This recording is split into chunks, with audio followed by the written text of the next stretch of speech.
Em 29 de maio de 1453, uma princesa bizantina de 15 anos observava da janela de seu palácio enquanto canhões otomanos rasgavam as antigas muralhas de Constantinopla. Poucas horas depois, o sultão Mehmed II, com apenas 21 anos, estaria em sua sala do trono. E o que ele decidiu fazer com a princesa Teodora nas próximas 72 horas revelaria uma cena de conquista que os historiadores tentaram enterrar por séculos. Esta é a história de misericórdia, manipulação e uma promessa que mudou o destino dos impérios. Uma história onde a crueldade do vencedor não era o que ninguém esperava.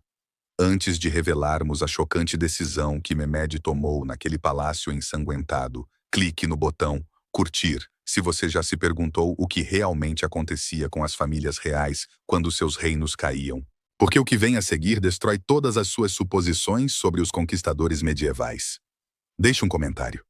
O que você faria se conquistasse uma cidade após um cerco de 57 dias? O que você está prestes a ouvir está documentado em registros do Palácio Otomano, verificado por historiadores bizantinos, incluindo Ducas e Crívolo, e foi mal interpretado pela história popular até que manuscritos recentemente descobertos revelaram a verdade. Em toda a extensão do Império Bizantino, na primavera de 1453, o império cristão mais antigo do mundo estava morrendo. Constantinopla, rainha das cidades, a joia que havia resistido por 1.100 anos, estava cercada por 80.000 guerreiros otomanos, 200 navios e uma artilharia que fazia a terra tremer. As imponentes muralhas teodosianas, que haviam repelido invasores por um milênio, agora enfrentavam canhões projetados por um engenheiro húngaro chamado Orbin, incluindo um monstro de 8,2 metros de comprimento que disparava balas de pedra de 544 quilogramas. Dentro daquelas muralhas em ruínas, viviam 7.000 defensores, gregos, italianos e espanhóis, enfrentando uma situação impossível. O ar cheirava a pólvora, piche queimado e medo. Os sinos das igrejas tocavam constantemente. Sacerdotes percorriam as ruas carregando ícones sagrados, rezando por intervenção divina. Os cidadãos barricavam suas casas com móveis, sabendo que a lei islâmica permitia 3 dias de pilhagem após a tomada de uma cidade à força. No grande palácio, erguido acima das águas cintilantes do Corno de Ouro, viviam os remanescentes da dinastia Palaia. O imperador Constantino, o Finino, de 48 anos, solteiro e sem filhos, sabia que morreria defendendo sua cidade. Mas sua família extensa incluía primos, sobrinhos e, entre eles, a princesa Teodora Poliolina, de 15 anos, que passara toda a sua vida atrás dos muros deste palácio, educada nos clássicos gregos, treinada nas artes da corte, prometida a uma vida de casamento diplomático que nunca se concretizaria. Os registros históricos descrevem Teodora como esguia e de constituição frágil, com olhos castanho escuros, fluente em grego e latim, talentosa na música, uma garota que deveria estar preocupada com vestidos e noivados, não com a sobrevivência. O que ela mais queria era o que todas as filhas de impérios em declínio desejam, que o amanhã fosse como ontem. O que ela mais temia era se tornar uma das milhares de prisioneiras distribuídas como prêmios de guerra. Mal sabia ela que seu destino seria decidido não pela lei otomana, mas pela complexa psicologia de um jovem sultão tentando provar seu valor para a própria Roma. Do lado otomano, o sultão Mehmed II era consumido pela obsessão. Com apenas 21 anos, ele já havia sido sultão 2 vezes. Primeiro aos 12, quando seu pai abdicou, depois foi deposto. Agora, restaurado aos 19, com algo a provar. As cortes europeias zombavam dele como o sultão menino. Seus próprios janízaros duvidavam dele. Seu pai, Murad II, o lendário guerreiro, projetava uma longa sombra. Mehmed era baixo, atarracado, com nariz adunco e olhos escuros intensos que os observadores descreviam como ardendo de ambição. Ele falava turco, árabe, persa, grego, latim e hebraico. Estudava Alexandre, o Grande, obsessivamente, dormia com uma cópia das campanhas de Ariane debaixo do travesseiro. Ele não queria apenas conquistar Constantinopla. Ele queria se tornar o novo César, o governante que uniria o Oriente e o Ocidente sob sua coroa. Seus conselheiros alertaram que se o cerco falhasse, seu reinado chegaria ao fim. Seu povo gemia sob o fardo financeiro desta campanha. 55 dias alimentando 80 mil soldados, mantendo 200 navios de guerra, pagando engenheiros e mineiros. Tudo dependia de romper aquelas muralhas. Mas as forças reunidas tinham outros planos além da simples conquista. 28 de maio de 1453. Um dia antes do ataque final, o sultão Mehmed fez uma oferta sem precedentes que chocou seus generais. Render-se agora e todos poderiam partir em segurança com seus pertences. Constantino poderia governar os pelpineses como um vassalo otomano. Nenhum sangue seria derramado. O imperador Constantino, o Fraco, recusou. De acordo com o cronista Francis, o imperador disse: rendendo a cidade, ela está além da minha autoridade ou da de qualquer outra pessoa que viva nela, pois todos nós decidimos morrer por nossa própria vontade. Naquela noite, Constantinopla se preparou para o fim. Cidadãos se reuniram na Hagia Sofia para uma última liturgia divina. Ortodoxos e católicos juntos, suas disputas teológicas esquecidas antes da morte. Milhares lotam a grande igreja. Velas tremeluzindo contra mosaicos dourados, vós se ergueram em orações desesperadas. No palácio, a mãe da princesa Teodora, uma mulher que a história conhece apenas como Lady Elprin, tomou uma decisão que salvaria a vida de sua filha. Ela disfarçou Teodora de serva, cortando-lhe o cabelo, manchando suas mãos com fuligem de cozinha e vestindo-a com lã grossa. Se o palácio caísse, as mulheres nobres seriam reivindicadas como prêmios. As servas poderiam ser ignoradas. Os preparativos estavam completos, mas algo mais estava sendo preparado. Algo que transformaria o que deveria ter sido um massacre em um dos atos de política mais inesperados da história. 29 de maio de 1453, 1h da manhã. Tambores otomanos começaram a marcha da morte. 80 mil vozes rugiram. Alá! Tão alto que, segundo Ducas, a própria terra pareceu responder. A primeira onda, tropas irregulares, descartáveis, investiu contra as muralhas e morreu às centenas. A segunda onda, soldados da Anatólia, disciplinados, pressionou com mais força. A terceira onda, composta pelos janízaros de elite, a guarda pessoal do sultão, atacou como uma ponta de lança o ponto mais vulnerável, o portão de Quircoporta. Às 5h da manhã, o desastre atingiu os defensores. Giovanni Giustinani, o comandante genovês que liderava a defesa, foi atingido por uma flecha que atravessou sua couraça. Em pânico, exigiu ser levado para seus navios. Seus soldados italianos viram seu comandante recuar e quebraram a formação. Os otomanos perceberam. A pressão se intensificou. No portão de Quircoporta, um pequeno posto geralmente mantido trancado. Alguém havia se esquecido de fechá-lo após uma incursão. O soldado otomano Ulubatla Hassan notou a porta aberta e correu com 30 homens, hasteando a bandeira otomana na muralha interna. Os defensores bizantinos viram seu pesadelo. Bandeiras inimigas dentro das muralhas. Moral destruída. Constantino, o Fraco, vendo o fim, arrancou suas vestes imperiais e investiu contra a batalha com espadas, gritando: "A cidade caiu e eu ainda estou vivo." Seu corpo nunca foi definitivamente identificado. Às 8h de Qoam, soldados otomanos invadiram 6 pontos de brecha. A lei islâmica era clara: 3 dias de pilhagem para um exército invasor. O que se seguiu seria lembrado como um dos saques mais brutais do período medieval. O dia mais catastrófico na Europa cristã desde a queda da própria Roma. Soldados saquearam todas as casas. Cidadãos que se barricaram foram expulsos pela fumaça ou queimados vivos. Homens foram mortos nas ruas. Mulheres e crianças foram reunidas. Historiadores estimam que entre 30 mil e 50 mil pessoas foram escravizadas naquele dia. A cidade, que abrigava uma população de 300 mil habitantes, foi repentinamente tomada por gritos, fogo e sangue. A Hagia Sofia tornou-se uma armadilha. Aqueles que buscavam refúgio não encontraram misericórdia.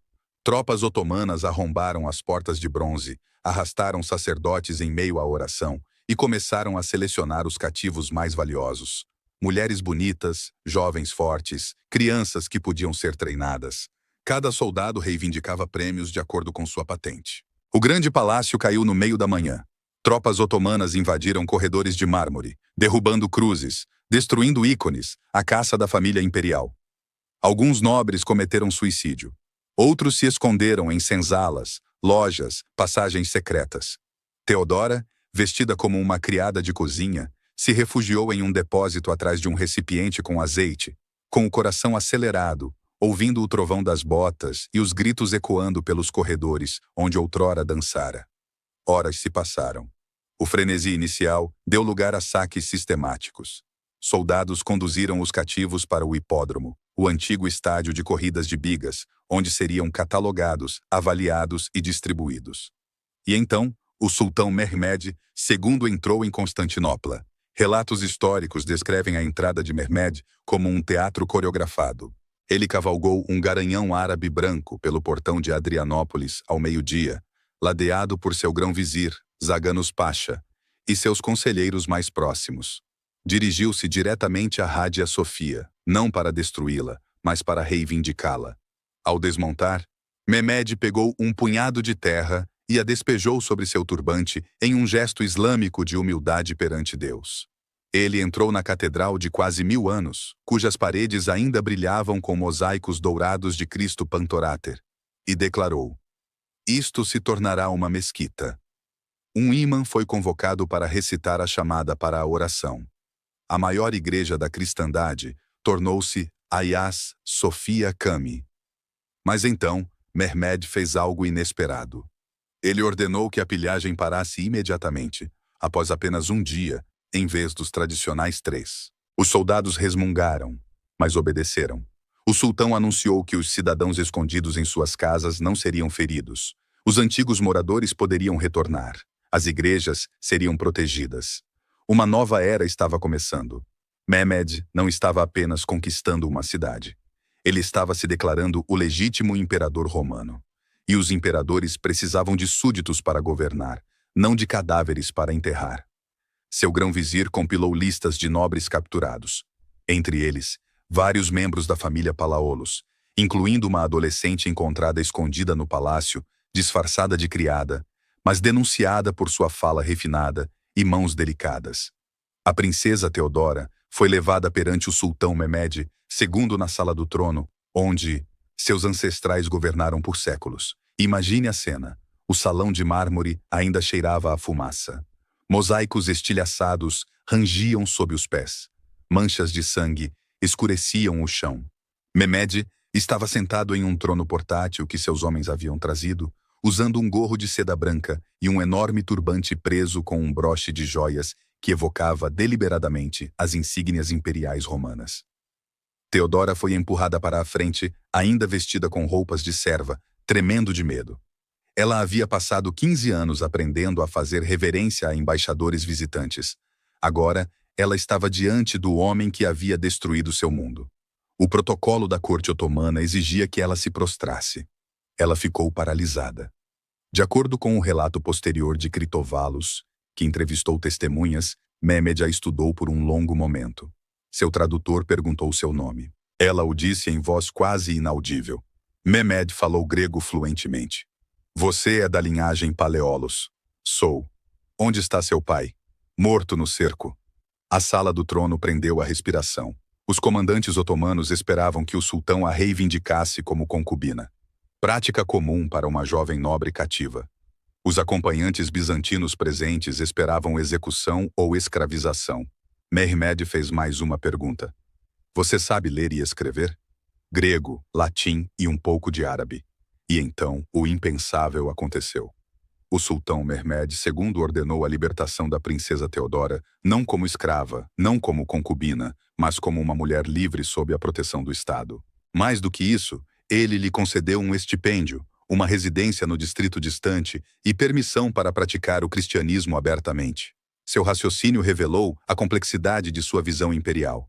Mehmed se autoproclamou imperador de Roma, César de Roma. Para ser um imperador romano legítimo, ele precisava de continuidade com o passado bizantino, não de sua obliteração. Ao mostrar misericórdia à família imperial, ele demonstrou magnanimidade, uma virtude romana. Ao proteger os cristãos, ele se posicionou como governante de todos os seus súditos, não apenas dos muçulmanos. Mas sua decisão foi mais profunda. Mehmed era obcecado por legitimidade. Alguns historiadores, incluindo Franz Babinger, Sugerem que Mehmed pode ter cogitado casar-se com uma princesa bizantina para consolidar sua reivindicação como o verdadeiro sucessor de Constantino, o Grande. Se Teodora foi considerada para esse papel permanece incerto, mas a misericórdia sem precedentes demonstrada a ela e a outros membros da família Paleolos sugere um cálculo estratégico que ia além da simples conquista. Teodora não foi a única beneficiária. Mehmed nomeou Gennady Scolarius, um proeminente estudioso bizantino, como o novo patriarca ortodoxo, concedendo-lhe autoridade sobre todos os cristãos ortodoxos do império. Isso era inédito, um sultão muçulmano concedendo autoridade civil a um líder religioso cristão. A mensagem era clara. Este não era o fim de Bizantium. Esta era a sua transformação sob nova administração. O que se seguiu remodelaria a história europeia e otomana por séculos. A princesa Teodora viveu sob proteção otomana por 3 anos em Constantinopla, parte de uma pequena comunidade bizantina que Mehmed preservou deliberadamente. Ela testemunhou a transformação da cidade. Mesquitas surgindo ao lado de igrejas, estudiosos gregos entrando para o serviço otomano, o sultão estabelecendo bibliotecas e universidades. Em 1456, Teodora recebeu permissão para deixar Constantinopla rumo à Amora Pelopinese, onde remanescentes do Império Bizantino ainda persistiam sob o domínio dos suzares otomanos. Relatos sugerem que ela acabou se casando com um nobre de menor importância e viveu até aproximadamente 1480, morrendo na obscuridade, mas em liberdade. Sua história foi suprimida por ambos os lados por diferentes razões. Os cronistas da Europa Ocidental preferiam narrativas de brutalidade otomana. A misericórdia complicava seus apelos por cruzadas. Os historiadores otomanos se concentravam no gênio militar de Mehmed. Suas políticas de proteção aos cristãos sugeriam uma complexidade incômoda, mas os documentos preservados nos arquivos otomanos contam outra história. Os decretos de Mehmed protegendo a nobreza bizantina, suas nomeações de cristãos para cargos administrativos, sua preservação do conhecimento grego, tudo isso revela um governante tentando construir um império cosmopolita, não um estado religioso. A ironia é profunda. O conquistador que destruiu o Império Bizantino também preservou seu povo de forma mais eficaz do que seus predecessores bizantinos, que haviam sido assolados por guerras civis, disputas teológicas e colapso econômico. Outros cativos não tiveram a mesma sorte. Milhares permaneceram escravizados, vendidos em mercados do Cairo à Crimeia.